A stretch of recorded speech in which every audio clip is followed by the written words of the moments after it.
The amazing thing about mental illness, mental unwell-being is that when you get better, it feels so good. I know that I can do anything because, man, I overcame that. I feel the same. I'm obsessed with mindset. Yeah. We don't talk about the power of mindset in managing mental illness, but I have interviewed over 1,000 people. The people who thrive are the people like you, whose mindset says, I am the luckiest person in the world. Yeah. It's not flippant. It's a mindset that is your way of believing and being in the world that creates outcomes. It's funny. I actually have been at conferences recently with some really charismatic CFOs, and it's been fun. It's been like a little breath of fresh air. So you never know. Hey, we put the fun in dysfunctional sometimes. Exactly. Well, Adam, it's great to have you, and you now run a company where you offer training on mental health to organizations. And you have a really cool story about how you started this company. But I would love to ask you a question that I ask a lot of my guests, which is, what's your relationship like with your anxiety right now? It's real deep and it's real aware. You know, for me, my mental illness, I haven't come to accept that it's just a chronic illness I'm always going to have to deal with. Mm-hmm. I've just been willing to be, I'm okay if that's the case. Mm-hmm. And so I wake up every day and in spite of all of the good self-care that I do and doing work that I love, I have to check myself every day for anxiety and depression. Mm. And I would say I'm about a 70% good day. I can tell by the way it's hard to breathe. And it's not because of this phone call, because of my work.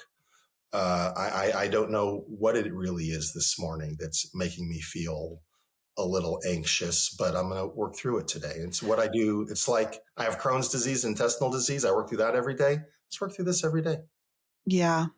Do you have any sort of go-tos that you do to work through it?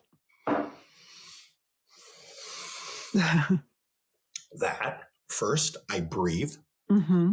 I have a list. It's in my briefcase on the other side of the kitchen. Oy vey. I have a list of things that I look at and I try to do every day. Right? I wrote it down on a piece of paper once when I was skiing in Winter Park, Colorado, and it has a list of things like I need to call my friends every day, talk with one of my sisters, get my done at work, be a good dad. I need to do a little yoga. Mm-hmm. And somehow make a golf movement. Now it could be in an airport and I just pretend I'm making a golf movement. If I do those things every day, that's like my self-care list. And if I do those things every day, it doesn't mean that I'll have a great day. Yeah. I'm way more likely. And it was as a senior leader at Kaiser Permanente in the Northwest, learning what my self-care needs was perhaps one of the single greatest tactics and levers that helped improve my performance as an executive, because my problem was I wasn't taking care of myself. No. Anyway, so I have another list that says if I wake up and if I'm not feeling well, what do I do? Right? So I got the list of what I can do every day. Then I got the list of what I got to do if I'm not feeling good. So I look at that list. You know what it says the first thing on the list? What? Have you done stuff from listening to Have you done that? That's funny. And 95% of the time, I haven't. Yeah. So I just go do the stuff on the list. And I exercise. I do yoga. I talk with my kids. I moved to Atlanta to start this business. So I make sure I pick up the phone and I call a good friend or one of my sisters. And I focus on my work. I focus on my work too. It really pulls me out a lot of times. It does, doesn't it? When you do what you love, work is, I used to have one of my dad's old buddies, this guy named Ronnie Weinstein. I used to go sit with him once a month on his porch and we'd have cigars and talk. He'd tell me all these stories. And he used to always say, work should be fun, Adam. Is work fun for you? And I'd say, Ronnie, I just think that's some old Jewish man bullshit. We're just saying work's supposed to be fun because it's a Right. Work's not fun. Work's work. And then I started doing what I love. I went from being a corporate executive to talking about mental health and being an advocate for something that's my calling. Mm-hmm. And work for me is having a good conversation with somebody about my job now. It's just as joyful for me as popping a cliff at Telluride with one of my kids on a blizzard day. You're a skier, I can tell. I am definitely not a skier. I think that's true. And so if I'm listening to this and I'm thinking, oh man, well, Adam and Maura have it easy because they do what they love and I don't do what I love. What's your advice? Because now you go into companies like the one you used to work at and you help them be more mentally healthy. So what do you say? I say a couple things. One, first, it's about finding your purpose and finding what you love and finding what you like to do. There's a great concept around wellness, right? Wellness is multidimensional, right? Wellness isn't just about your physical health, your psychological health, your emotional health, but also your occupational, intellectual, spiritual. Do you have strong relationships? What I encourage everyone to do is call your EAP, your employee assistance program. Almost everyone in corporate America is covered by an employee assistance program. And if you're sitting there and you're going to work every day and you're like, I'm not getting the most out of my life, this work isn't fulfilling me, it's not fun, there's something you can do about it. Mm-hmm. But think about it holistically. A lovely first spot is calling that employee assistance program, because your employee assistance program is not just there to help manage your emotional and psychological needs and help you get help for your social needs, but it's also there to help with all the dimensions of your wellness. So you can talk with your employee assistance counselor about your work and they'll help you work through what is it that about your job that you're not finding joy from. And you may through that process find that it's time for you to do another job. Yeah. It's time for you to move on. And I think perhaps what a message that Maura, you and I bring is that you can, even as a 53-year-old dude, you can quit your overpaid underwork job, go do what you love. Yes. I mean, I struggle because I left corporate America 19 years ago. And, it's been such a journey of I've been so lucky. I have always done work I love. I'm like the luckiest person in the world. But the attendant anxiety and ups and downs and stressors now I'm 48. I'm like, I look at my friends in corporate America who are like, oh, I'm going to retire in 10 years. I'm like, I'm never going to retire. So I think the message is to find the value and purpose and the whole life fit. My friend Callie Yost always talks about work-life fit. What is your fit? Not everyone is meant to do the work they love on their own. Some people find work they love in organizations. So, Adam, I want you to tell us your story. You referenced your mental illness right up top. Do you have a diagnosis? And you made it very far in corporate America. You were a CFO. You were a very senior executive.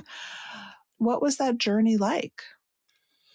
Well, start with your diagnosis and when you got it. Yeah, so I was diagnosed with depression and anxiety. I don't remember the exact, it's non-specific traumatic anxiety, something like that. It's non-specific trauma-based thing. I don't remember the exact title of it. But I was diagnosed 8 years ago. Wow, not long ago. No, and it was a gift. For 20 years before that, I just pretended like there was nothing wrong with me, right? And so actually being diagnosed was one of the biggest gifts ever. I just thought that life sucked. But then what I found out once I got diagnosed was that I was been struggling for 20 years with a clinical yet curable illness.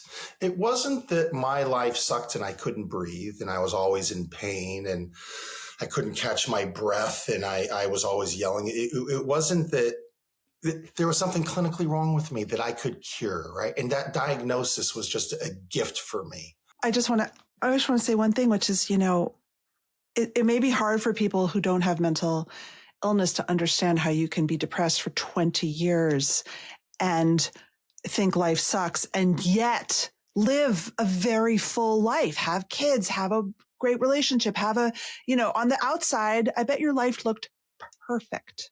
And on the inside, it was one freaking Mount Vesuvius eruption of hell. So what happened to me was I could hold it in at work, right? So the way my anxiety was and depression before I got diagnosed, the way people at work mostly experienced me is I had a presenteeism problem. Right. So, absenteeism is when you don't show up for work. Presenteeism is when you show up and you're not really there. You're just not listening. You're right. And so I got through my executive career for the first 17 years by just smiling and nodding and really not listening to anything anybody was saying. And I was really good at smiling and nodding. And I don't know what it is more, but I can pick things up really fast and I can do. So I think I probably spent, they say that on average people who struggle with depression and anxiety, you miss like 35% of your productivity. Dude, I do not get that at all. Me neither. I'm like 135% productive. It makes no sense to me. Like on my best day as a CFO at Kaiser in the Northwest of our care system, if I had only lost 35% of my productivity, man, that would have been a great day. I was just an absolute mess. My workplace experienced me as aloof.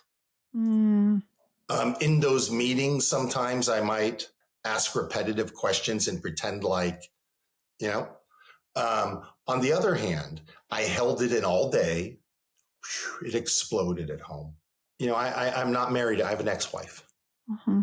And marriage and divorce is a two-way street, right? It's a bilateral, two people make a relationship work and not work. But I can't imagine what it was like to be married to me because I would hold it in all day and then I would get home and sometimes I could be such a son of a to Sandy. I remember when I was when my oldest son, Herschel, was 7 or 8 years old and I'd come home from the hospital. I was the CFO of our hospitals at that point. And I came home and he said something and I just exploded. And he looked at me and he said, "Dad, why do you yell at us so much?" And that was like this, oh man, that was such a poignant moment that I didn't know what to do with then. It hurt so much and it made me worse, right? Emotionally for a while, because I hadn't been diagnosed yet. But that's how people experienced me. I could really be a aloof son of a. That's it. Oh my God. That is it. You know what? I've been trying to think about how do you describe it? People experienced me as aloof son of a. Because I was aloof because I wasn't listening, just smiling and nodding. And when I exploded, I was an SOB. I exploded at the president of our company. I've exploded at everybody. Was it because you were a smart, competent white man that you got away with it? Did people think, oh, well, he just really does know what he's doing? Oh, so check this out. So if you think about a lot of the behaviors, not behaviors, but the way I just described myself, if this was like high performing executive podcast, I might have described myself like that too. Right. So it was from a leadership work perspective. It's like you find ways to fake things. Right. So I learned how to say stuff like, "Hey, can you say that again? I'm not sure I'm thinking about your question fully. Here's my favorite thing. Hey, ask me that question again. I'm not sure I heard you fully. And I want to make sure I'm thinking of it fully." Dude, that thing is magic. It's magic. People think you're so insightful. I'll use it on you at some point in this podcast. What was that here's the other one. Here's the best one. You ready?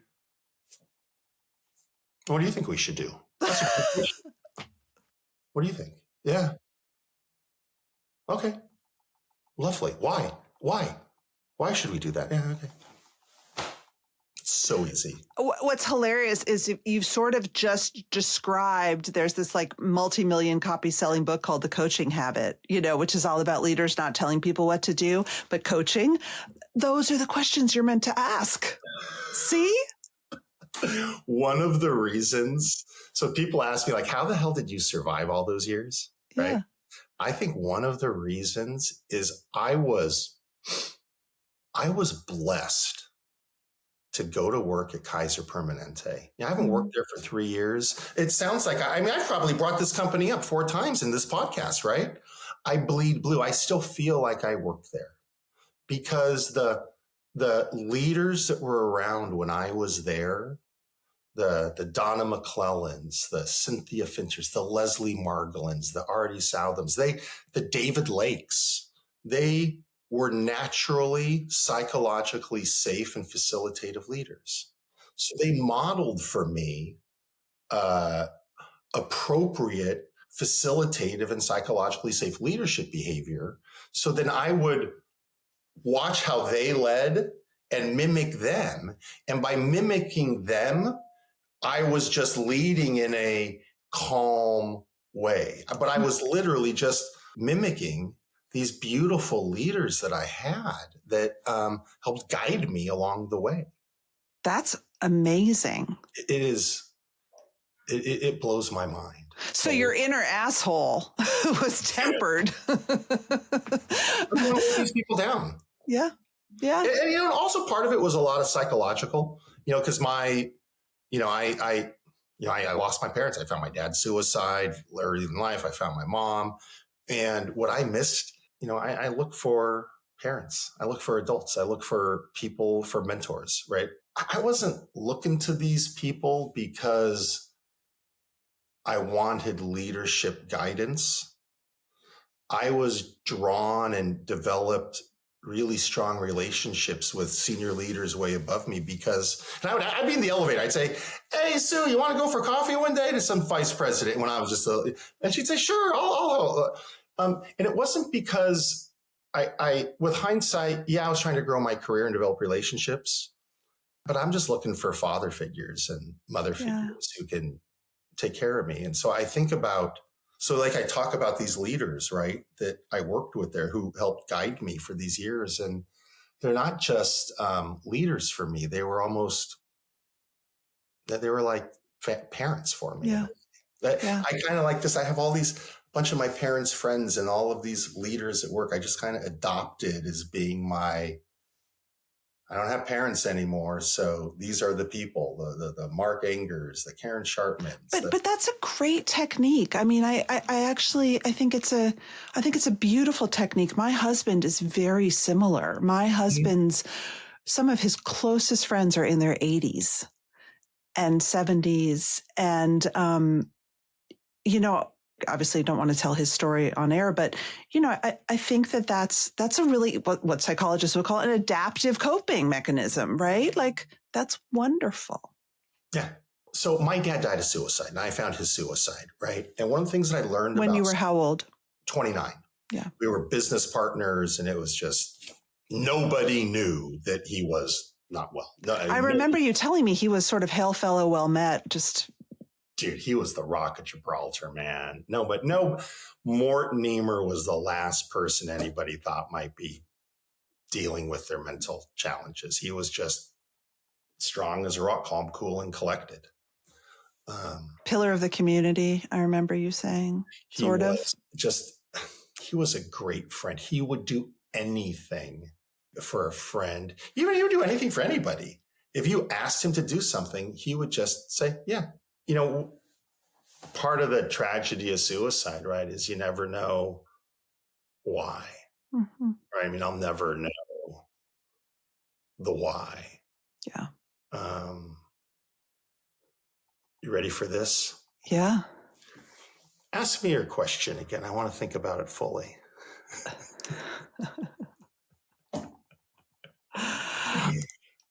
I didn't ask you. Not where we were. You got me talking. Listen, my headspace went to finding him like 30 years ago. And I'm like, I'm in his kitchen right now feeling it, right? It's like I can. Is that his kitchen? No, it's my buddy Bruce's. Oh, I'm like. No, but what I'm saying is his suicide for many years was like this shadow that was behind me. Yeah. And so what I did to deal with it is I just ran really fast with a career. I just never stopped going, right? But now, both his passing, it's a book. It's a picture book that's on the shelf. Yeah. That I own now. I'm in control of. I can take the book off the shelf and dive into and look at pictures and get emotional into and talk about him and feel his presence and all of that. But now what I can do, and this is why getting therapy is so important and getting better, is what happens now is I can close the book down, put it on the shelf. You can ask me, what was it like finding your dad? And I can walk you through it. Mm-hmm. And it emotionally brings me there. Mm-hmm. And then when we're done, mm-hmm. I close it and I put it up there. And I move on with my day. That's what getting better looks like. What kind of therapy helped you do that? Oy vey. Every kind? Every kind? Every day I'm trying something new. You kidding me? So antidepressants. Mm-hmm. I'm a lifer on those. If you ask me about that, I have a funny story. Wait, so you were on antidepressants the whole time? No, not at all. Oh, okay. I wish. Oh, now you're on. I get it. You're a lifer for the rest of your life. The stigma. So I take antidepressants. I started, I went to cognitive behavioral therapy. And for the first 2 or 3 years, if my pain was that, you probably can't see, I'm raising my hands. If my pain was this much, right? Yeah.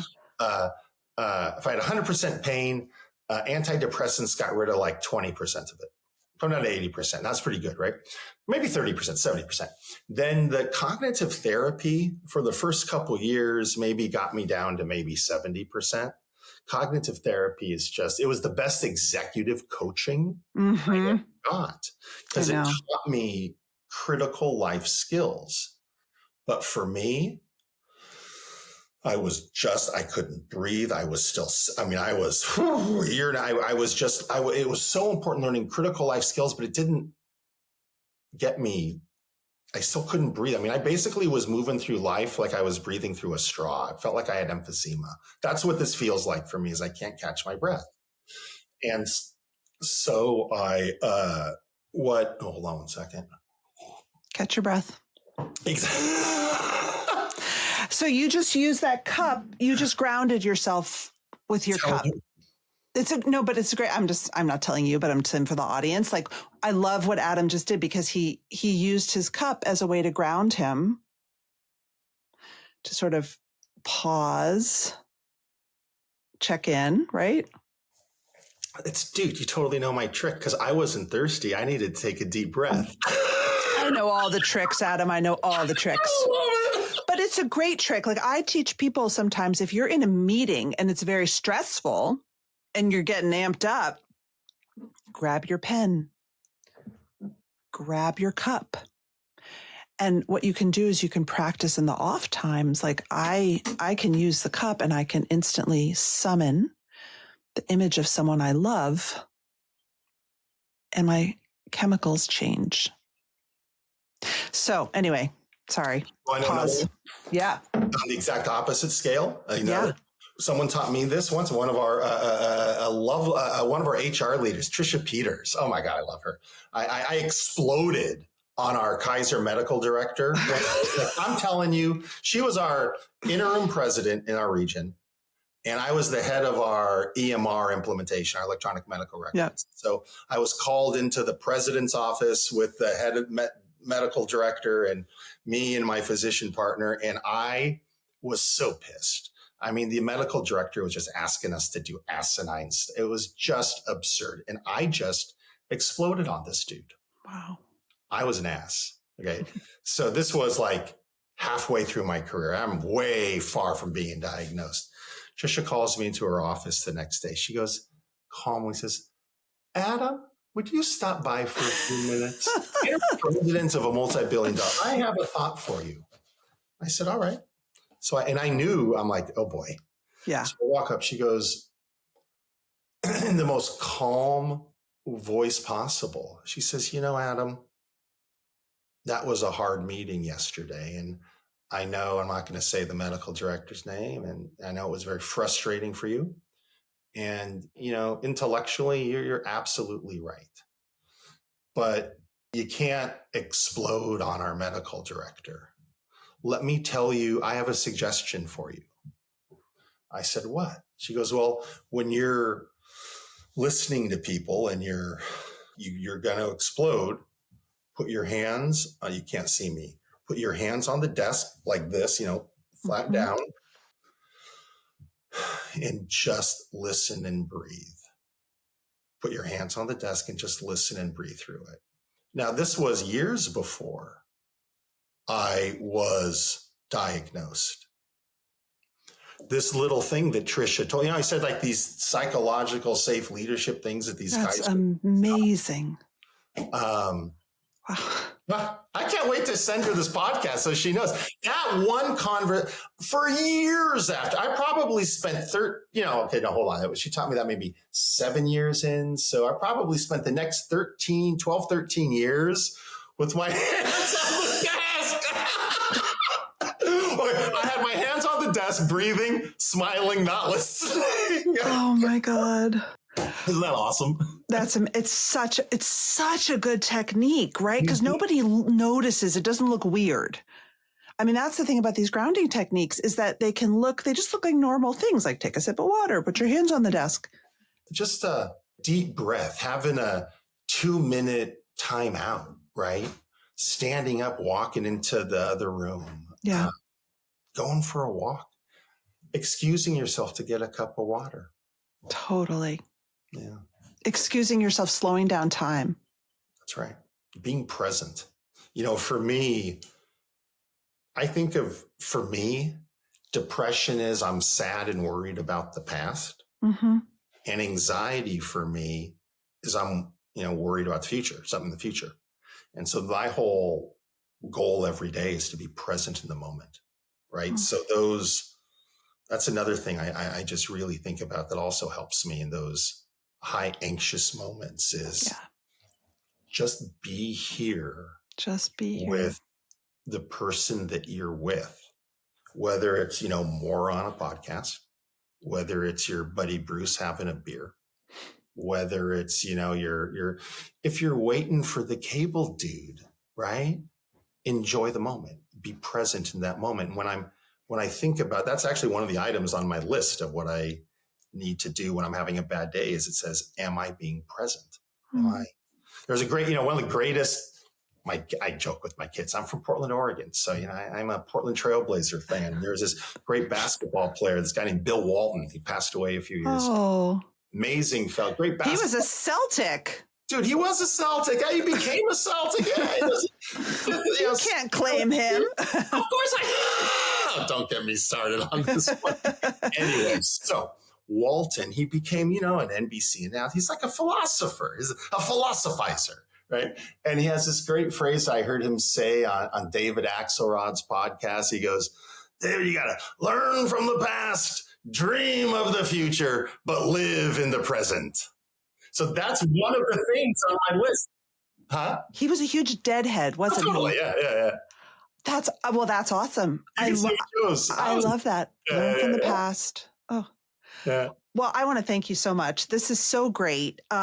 Before we go, I would love you to say a little bit about what you offer with Simple Mental Health that I think you started doing when you were at Kaiser.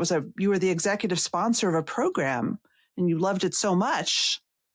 Well, what happened is once I got diagnosed, I took about a month and a half off of work, starting antidepressants and cognitive therapy and all that good stuff. And when I came back, I just started thinking about leadership differently. There's this great phrase. I mean, you've heard this, not all readers are leaders, but all leaders are readers, right? And what that's always meant to me is that leadership it's an avocation of a journey, right? Where it's not stagnant. You're always learning things in the world and adjusting your style. And what I learned in therapy was that 1 out of 5 Americans every year experience a clinically diagnosable mental illness. Less than half get help. And the median time period from the onset of symptoms to getting help is 11 years. So now I've been trained for 18 years as a leader in a population health organization. So I come back to work and I got like 400 or 500 people on my team, my small little team in the Northwest, like 400 or 500 people. I'm like, holy crap. Yeah. What if, that means I got 80 people on my team starting to be in just as much pain as I'm in. What if I had 80 people who are going to have cancer this year or diabetes or heart disease? We do something about it. So what we did is we piloted the mental health first aid program for Kaiser's health plan in the Northwest. And we took everyone out of work, all 400 people out of work in 4-hour increments over the course of 2 weeks, executives and staff all together. And we all learned mental health first aid. We all learned the basic facts around mental health, and we learned how to recognize if someone might be struggling and how to approach them thoughtfully and kindly. And what happened more over the next couple of years is we trained everybody, and I was open and honest as the team leader about my mental health. I'd be saying stuff like, guys, I'm having an anxiety attack. I got to go for a walk. I'll be back, right?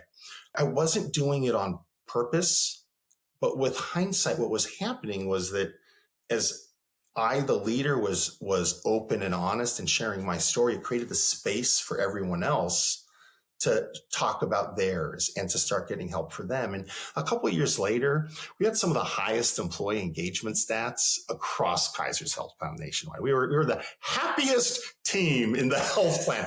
But not only that, on every single key customer performance measure for an operations of a health plan, the Northwest team was number 1 across the country for Kaiser. That's amazing. And so that was the impetus for Simple Mental Health. What I realized is, you know what? When leaders normalize the topic of mental health, when they make it normal, when they make mental health as just as okay to talk about physical health, then performance just gets unleashed, because that's what I saw happen. Performance gets unleashed and lives get changed. As a kid, I joke, I wanted to be a ski racer. You mentioned Bill was a deadhead. Walton was a deadhead, right? When I was a kid, I wanted to be a ski racer, follow the dead around the country and work with my dad. That was a good life. And somehow I ended up an accidental healthcare executive, right? But once I found this became a calling for me, talking about, once I learned that by talking about my mental well-being with people, it helped them.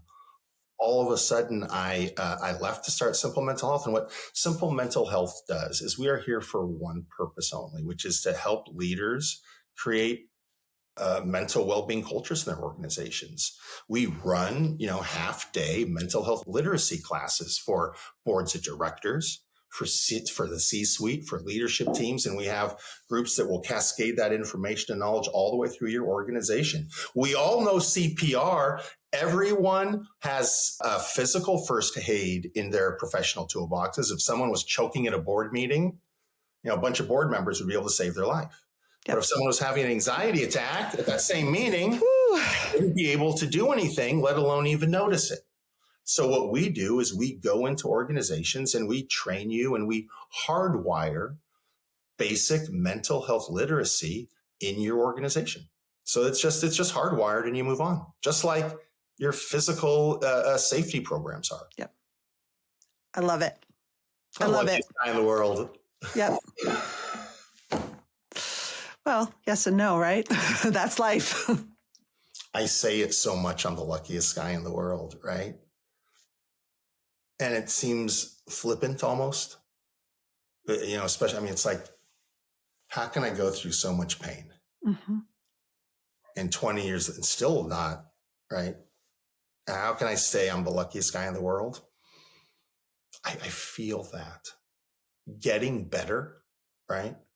The amazing thing about mental illness, mental unwell-being is that when you get better, it feels so good. You think that I know that I can do anything because, man, I overcame that. I feel the same. I think the power of, I'm obsessed with mindset.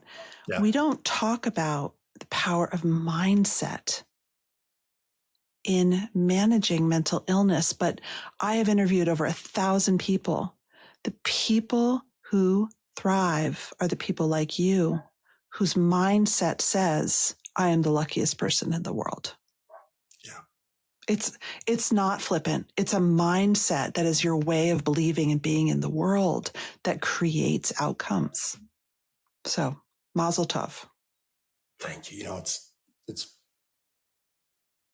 interesting. Okay. So now I have the topic for my next therapy appointment.